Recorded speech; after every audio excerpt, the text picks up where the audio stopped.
So hi everyone, welcome. We're going to do further examples on combination of waves, but this time round we are using a different method, which is a combination of waves using sine and cosine rules. So like I discussed in the previous video, we're going to draw the phasor diagrams the same way we did in the previous video. So what you do, you identify the wave 1 is 5 sine omega t, and the second one is y 4 sine omega t minus pi over 6.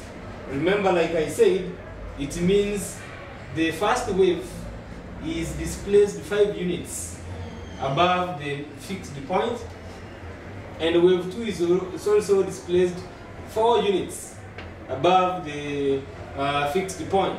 The second thing you need to note is we have been given a minus in this equation, meaning this wave is lagging behind by this particular angle. This angle has been expressed in radians. So for our calculation purposes, we shall convert this part into degrees, and that is where we will start. We will first of all convert pi over 6 into degrees. Remember, pi over 6 is been given in radians. We know the formula is 2 pi radians is equal to 360 degrees. So what about pi over 6 will give us how many degrees? So the next thing you will do is you will take your pi over 6 multiplied by 360 divided by 2 pi. So pi and pi will cancel, 2 and this will cancel, 180, this and this will cancel, you will get 30. Therefore, it means pi over 6 radians is the same as 30 degrees. That is the starting point. Having identified that, we will now draw the phasor diagram. Remember, we shall take this one, which does not have anything on this side, as the reference point. So we will draw y1. We will draw y1 as the reference. That is our y1 as the reference point. And remember, we have said we shall draw it in accordance to the coefficient, to the value of the coefficient there. Y1 is equal to 5 units. Is equal to 5 units. Having done that, perhaps now this is the range between which is giving us 5 units. After that, you will draw. After that, you can now draw the second wave y2 below the x-axis, below this line, because it is lagging at 30 degrees. This is our 30 degrees. Remember, in this case we are not doing any measurement because we are going to do this question by calculation. In the previous video we said you were to measure accurately, but because here we are using calculation method, you just approximate the value of 30. That is why by approximation you get your 30 degrees, but below that line. After you have drawn that and you approximate this, your y2 is equals to how many units? 4 units. So y2 is 4 units. 4 units.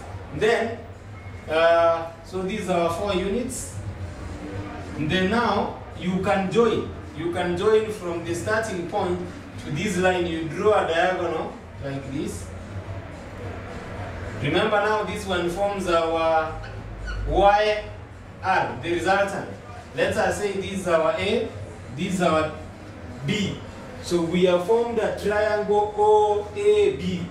We have formed a triangle OAB where the angle OAB is 150 degrees. Remember, we know angles in a straight line add up to 180 degrees. Having realized this is 30, and then the remaining part, this one, that part is 150 degrees. 150 degrees. I've said we have gotten a triangle. We know the two sides, and we know one of the angles. Using sine rule, using cosine rule, we can be able to get this angle. Can be able to get this angle using the sine rule, but by cosine rule, we can be able to get this particular side. So we're going to start by getting this side first before we can be able to get this angle phi. Remember that our task is to get YR and we get this phi. So my next step will be writing the formula. What is the cosine rule? How does it state? It states that if you want to get this y, if you want to get YR squared will be equal to, remember we want to get this one, it will be equal to y1 squared plus y2 squared. Y1 squared plus y2 squared minus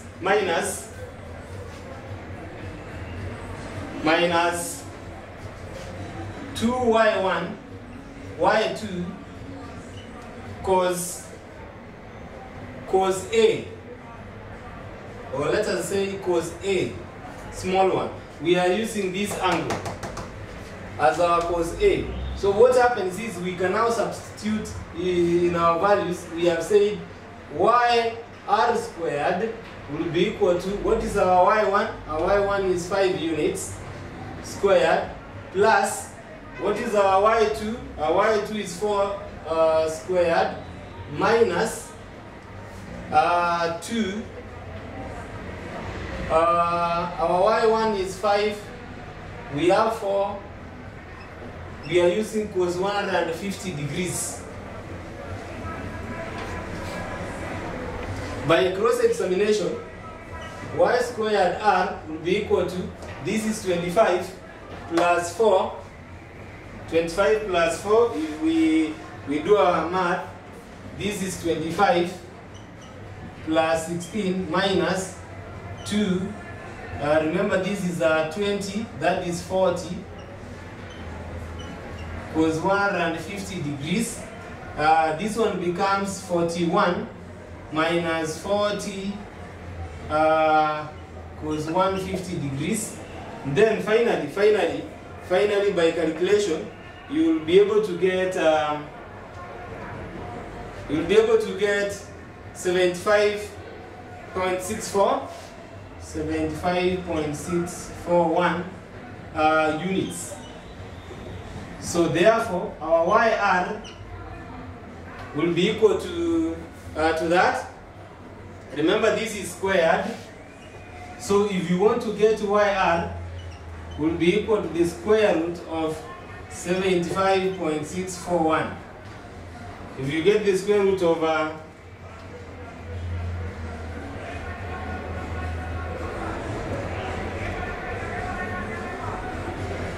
so if you take the square root of that, you will be able to get 8.697 as the value that you will get for that particular point. We have gotten our YR. We have gotten the resultant, the maximum displacement of the combined wave is 8.697 units. Remember, our next task is to get the phase angle. How do you get the phase angle? We are going to use now the sine rule. Remember what we have done here? We have used the cosine rule. We have used the cosine rule. The next step, we will now use the sine rule. Remember, we have gotten that value. We now want to use the sine rule. Sine rule simply states that if you have A, all over sine A is equals to B over sine B is equal to C over sine C. So that is the formula that we shall be applying here, to be able to get the value of the phase angle. So what we shall do is this. We will take this against this against this. That is how the sine rule says. You use this angle with the opposite side. You use this angle with the far end side. So because our intention is to get this phi, we'll take this side against this angle, and we'll also take this side against this angle. But remember, we have obtained this one as 8.697. So we will take 8.6 this over the sine of this angle is equals to this divided by sine phi. So what I'm saying is we will take 8.697 all over sine 150. Sine 150 is equals to 4 units. Remember, we're having 4 units here, divided by sine phi. Divided by sine phi. If you cross multiply, you will get 8.697 sine phi is equals to 4 sine 150 degrees. If you do that, you will be able to get that. So we get into those calculations. If you take 4 sine 150, 4 sine 150, you will be able to get 2. So it means our calculation simplifies to 8.697 sine phi is equals to 2. So sine phi is equals to 2 divided by 8.697.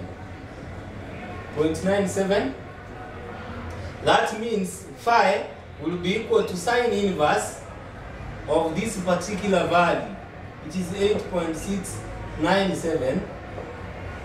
So if you take divided by 8.697, you take 2 divided by that, you will get phi is equal to sine inverse of 0.2223. So therefore, theta will be equal to, if you take the sine inverse, you will get your value as 13.29. 13.29 is the value that you will get as 295 degrees. So it means this angle is equal to 13.295 degrees. Now remember, we need to write up the general expression for the resultant wave. And remember, we said the angle that will be represented in the final equation must be in radians. So the next step is to convert this angle into radians. We said 2 pi radians is equal to 360 degrees. What about 13.295? Will give us how many radians? So that you now have 2 pi times 13.295 divided by 360. So if you divide,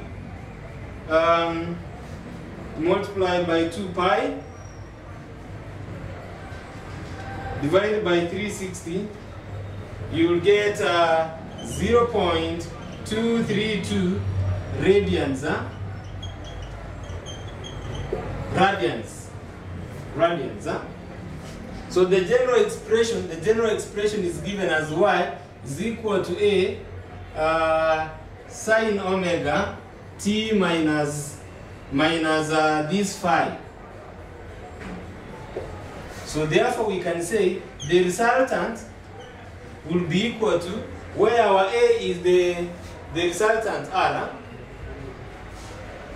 these units will be 8.697, the sine